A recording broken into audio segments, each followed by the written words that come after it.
Hello friends, स्वागत है आप सभी का अपने YouTube channel Gurukul the city of knowledge में। दोस्तों, इसके पिछले वीडियो में हमने राष्ट्रपति के जो बेसिक डिटेल्स थे उनको डिस्कस कर लिया था।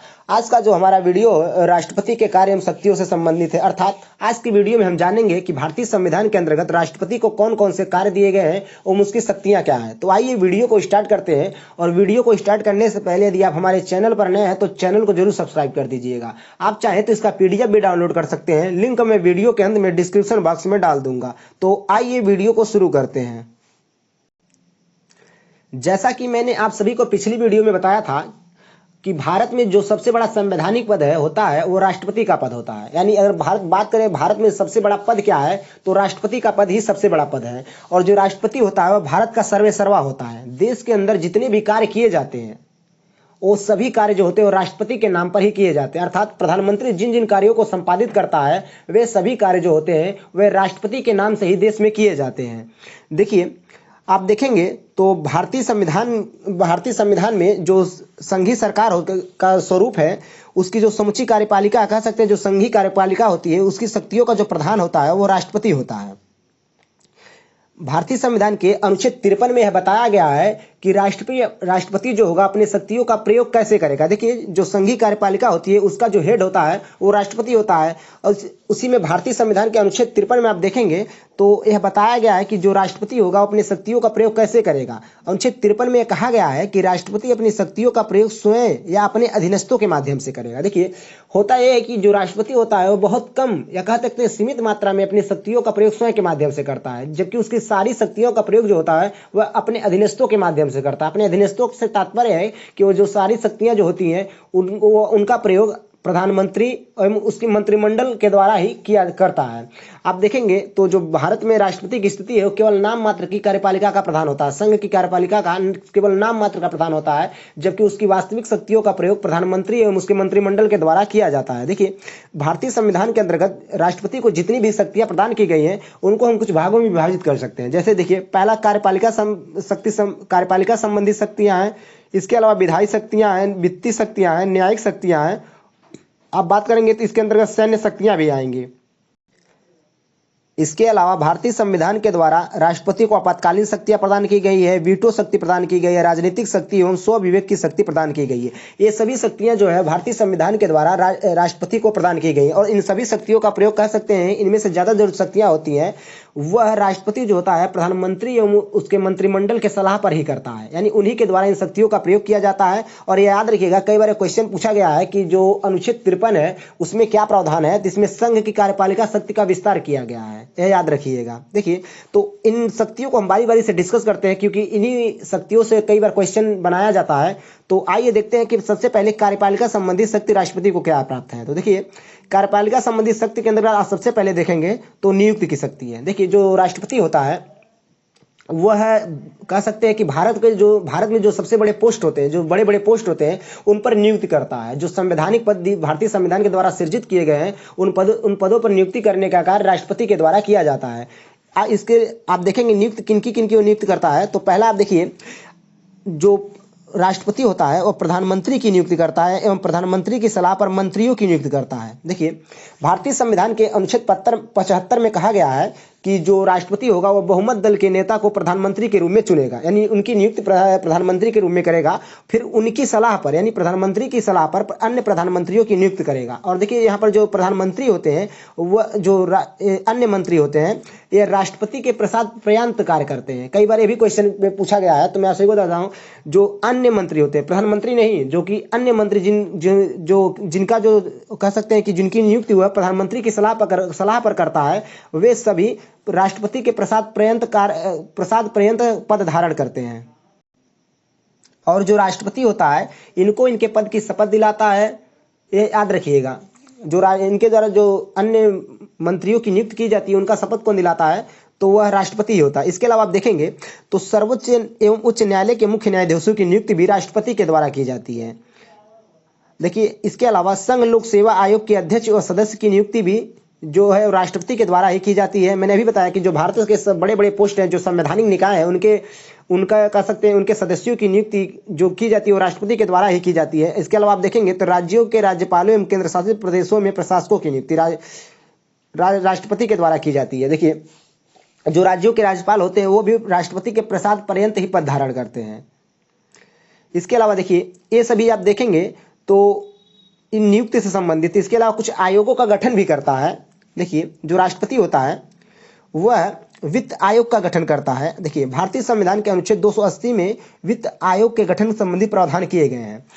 इसमें राष्ट्रपति को अधिकार दिया गया है वह प्रत्येक 5 वर्ष बाद, यानी प्रत्येक 5 वर्ष बाद वित्त आयोग का गठन करेगा। देखिए, वित्त आयोग होता क्या है, तो वित्त आयोग कह सकते हैं कि केंद्र एवं राज्यों के मध्य जो करों का निरूपण किया, यानी करों का विभाजन किया जाता है, वो वित्त आयोग के द्वारा किया जाता है। जनता से जो भी कर वसूले जाते हैं उनको केंद्र और राज्यों के बीच बांटा जाता है। तो यह कार्य किसके द्वारा किया जाता है, तो वित्त आयोग के द्वारा ही यह कार्य किया जाता है।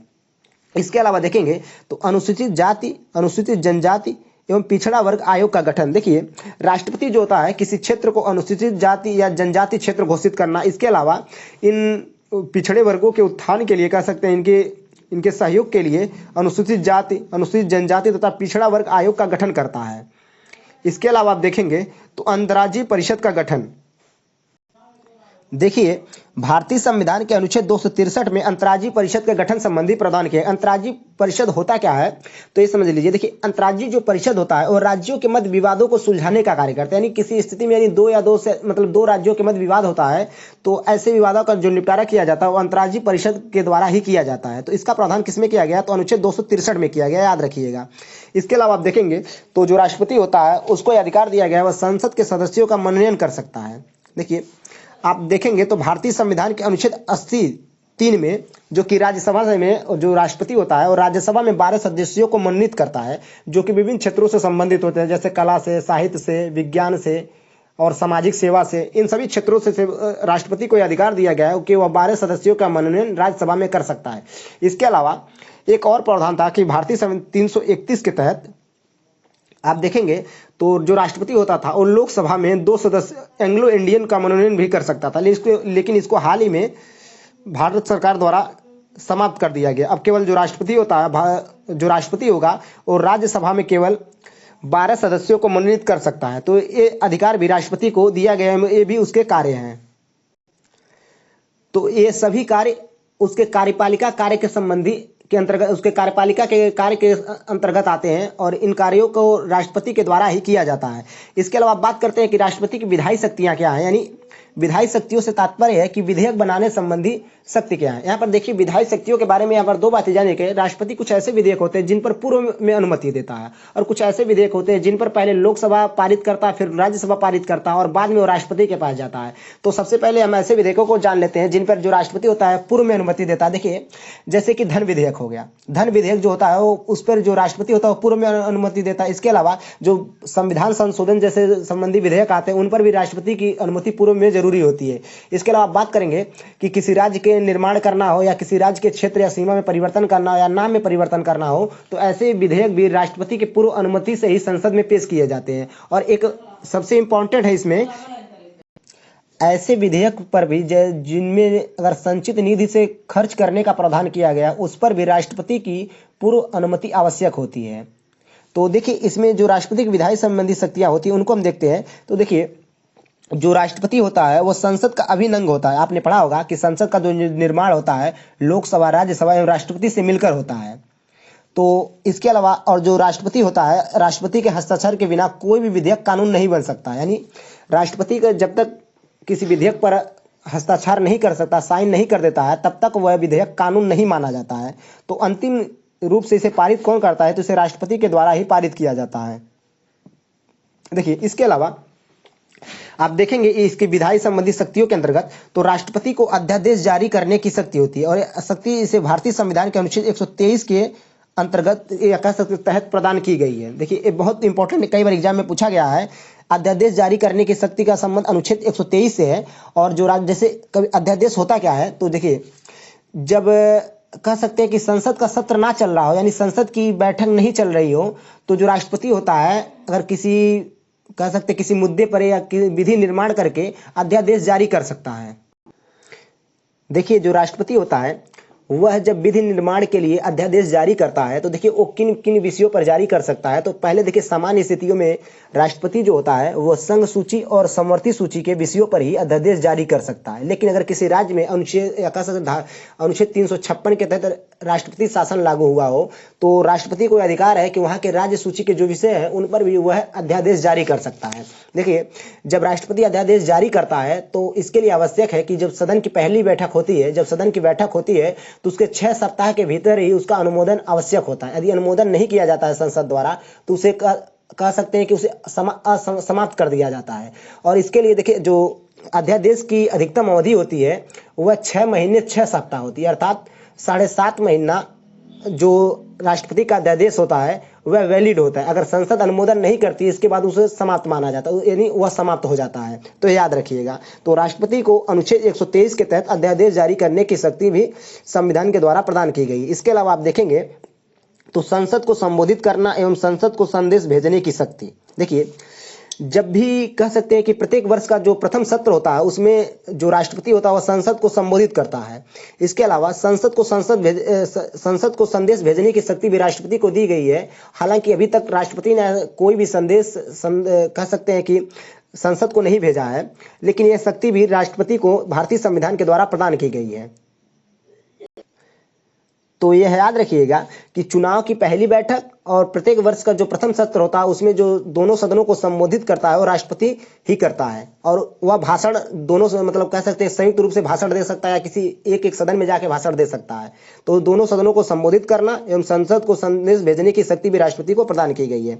अगला इसमें देखेंगे आप तो कुछ विधेयकों को सदन में प्रस्तुत करने से पूर्व राष्ट्रपति की पूर्व अनुमति आवश्यक है। देखिए जैसे मैंने अभी बताया कि कुछ ऐसे विधेयक होते हैं जिनको मतलब संसद के किसी सदन में पेश करने से पहले उस पर राष्ट्रपति का पूर्व अनुमति बहुत आवश्यक होती है। देखिए जैसे कि धन विधेयक हो गया, संचित निधि से अगर खर्च करने का प्रावधान किसी विधेयक में तो वो ऐसे विधेयक हो गए। इसके अलावा कि संविधान संशोधन संबंधी जो विधेयक हो गए, और आप देखेंगे तो जो राज्यों के नाम या सीमा में परिवर्तन करने संबंधी या ऐसे कोई विधेयक है जिनसे राज्यों को मतलब बहुत इंपॉर्टेंट विधेयक, राज्यों के कह सकते करोड़ मतलब उनके पैसे से रिलेटेड है, तो ऐसे जो विधेयक होते हैं यह राष्ट्रपति की पूर्व अनुमति से ही संसद में पेश किए जाते हैं, ये याद रखिएगा।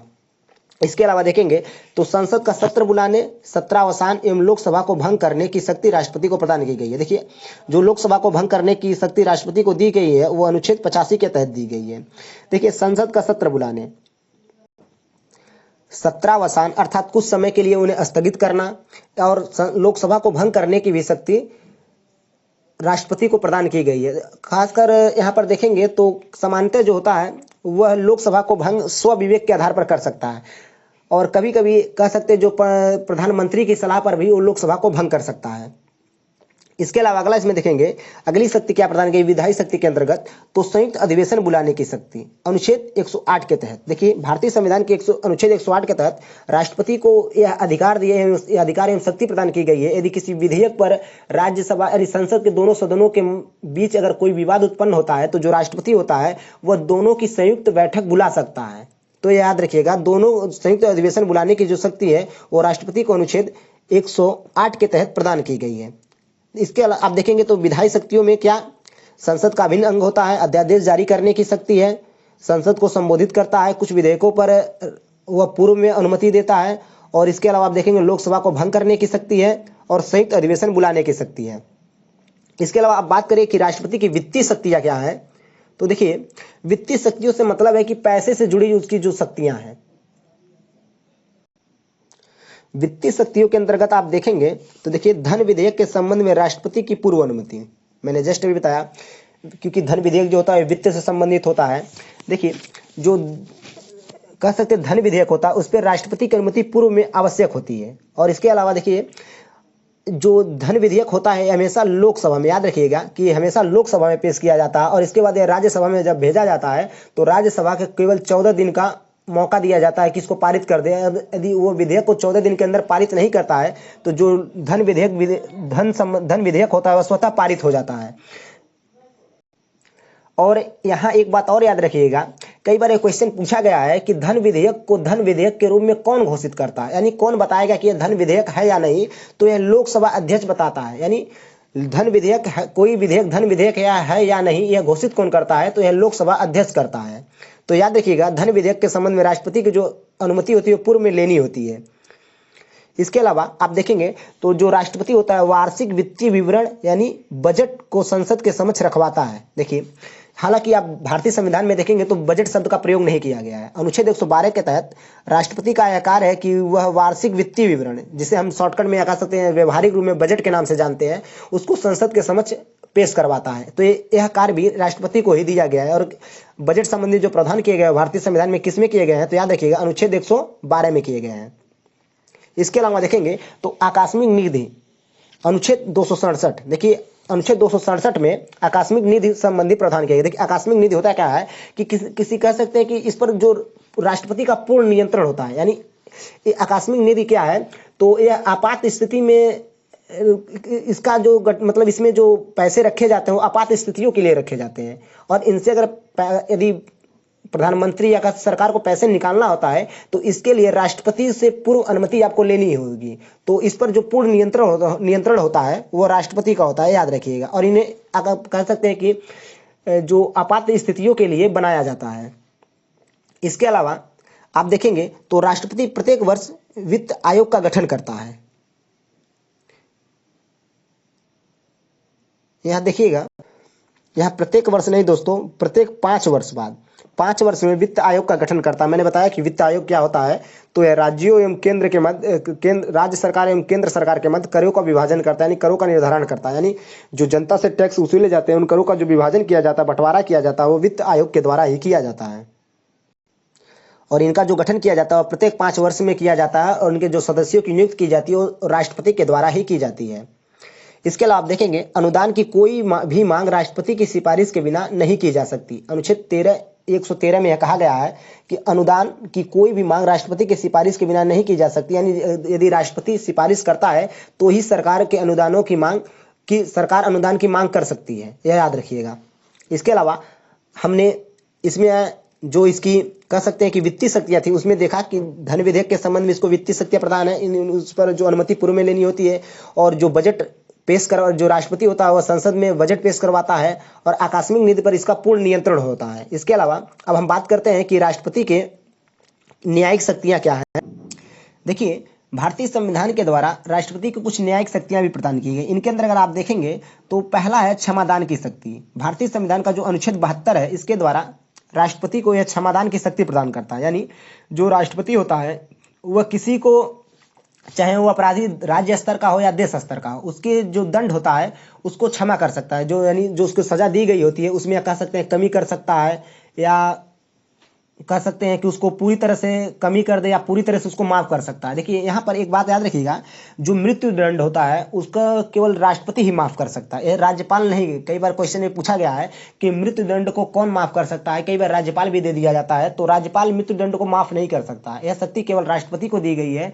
राष्ट्रपति जो होता है वह कह सकते किसी अपराधी की जो राज्य या देश स्तर का हो या राज्य स्तर का हो उसके सजा में कमी कर सकता है, उसका लघुकरण कर सकता है, अपरिहार कर सकता है। ये सभी शक्तियां जो है यह राष्ट्रपति को प्रदान की गई। यानी यह क्षमादान की शक्ति राष्ट्रपति को अनुच्छेद 72 के तहत प्रदान की गई है। इसके अलावा आप देखेंगे तो अनुच्छेद 143 के तहत जो राष्ट्रपति होता है वह सुप्रीम कोर्ट से सलाह लेने की शक्ति रखता है। यानी किसी कानून संबंधी विषय पर, यानी कोई विषय ऐसा है जिसमें कानून संबंधी प्रश्न है तो ऐसे विधेयकों पर जो राष्ट्रपति होता है वह सुप्रीम कोर्ट से सलाह ले सकता है। लेकिन याद रखिएगा कि जो राष्ट्रपति होता है सलाह तो ले सकता है लेकिन वह सुप्रीम कोर्ट की सलाह को मानने के लिए बाध्य नहीं होता है, यह याद रखिएगा।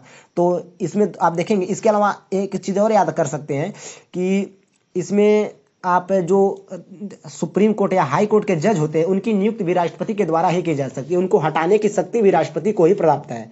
यानी उनकी नियुक्ति भी वो कर सकता है, उनको उनके पद से हटा भी सकता है। और हटाने का याद रखिएगा कि कई बार वो संसद की सलाह पर ऐसे ही कार्य करता है, तो हटाने और नियुक्ति संबंधी शक्ति भी राष्ट्रपति को प्रदान किए गए हैं।